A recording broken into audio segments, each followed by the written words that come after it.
Elysia here from Cyboards, hanging out with Lorenzo Diaz, who is the founder of Board Riders Review, an awesome review of, well, all things surf. All things surf. Yeah, all right.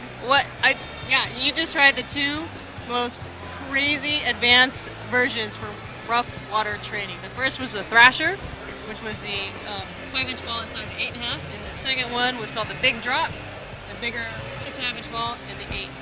Yeah. And your thoughts, Master Surfer? Insane. I mean, if anybody could do this, like I've been paddleboarding for about 6 years, quite a bit. I probably do 180 days a year paddleboarding, but mostly on flat water. And I've been getting back into paddle surfing, and even though I've been paddleboarding for that long, it's still really hard and a challenge because you got water moving, you got waves moving, you got wind pushing you, and you got wind chop.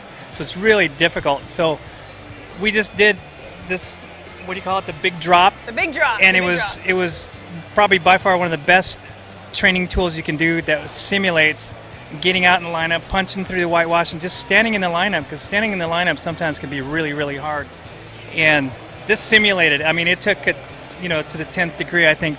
And I think you spend 5 minutes on this, your legs will be on fire. But once you get out on a paddleboard, you'll be a lot more comfortable, because it's a lot of stuff going on when you're out in the surf, trying to catch a wave, trying to stay balanced for one thing, let alone turning around and catching the wave. So if you got that part figured out, you're golden. You're going to catch a lot more waves than anybody else. So an amazing tool. I was surprised by it that it looks so dangerous. Yeah. It just doesn't look right.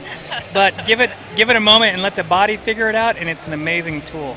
Well, I mean, yeah. My body feels like I was stand-up paddleboarding for an hour.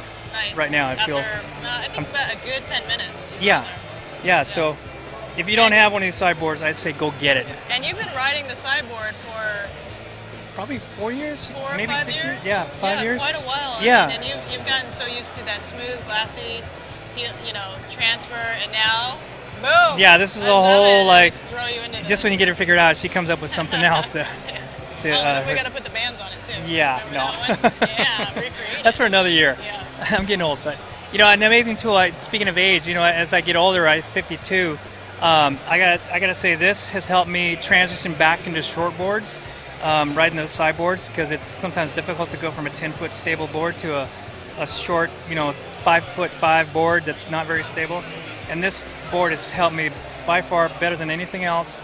Let my body figure out how to do that, if that makes any sense. So I don't think about it. My body just does it. So I can take off on a board that I've never ridden, and in less than a quarter of a wave, my body's figure out where to stand on it. So it's amazing. Yeah. And so go get one. Cyboards. Awesome. Thanks, Lorenzo. Cy love. Cy love. Jocker brother. Boom. Boom.